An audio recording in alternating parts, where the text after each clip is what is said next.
Imagine you want to make your product known to millions of people on Amazon, the world's largest online marketplace. Here's how you can do it. Step by step, simply and quickly. Search for the product you intend to sell. Click on the product page, scroll down, and under product details you will find the ASIN. Copy the ASIN. Go to your Seller Central. In the drop-down menu on the left, you will find Catalog. Go to the catalog, add products, and paste the ASIN into the search bar. Once done, click on Search.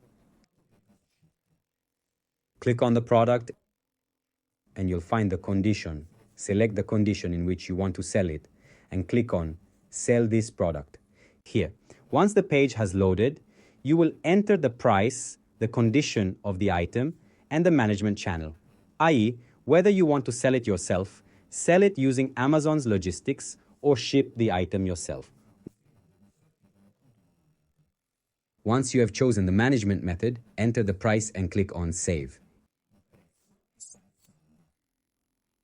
If you are already a seller and have, let's say, access to the European program to sell your product in various European countries, enter the price for each country you want to sell the product to, and then save and finish.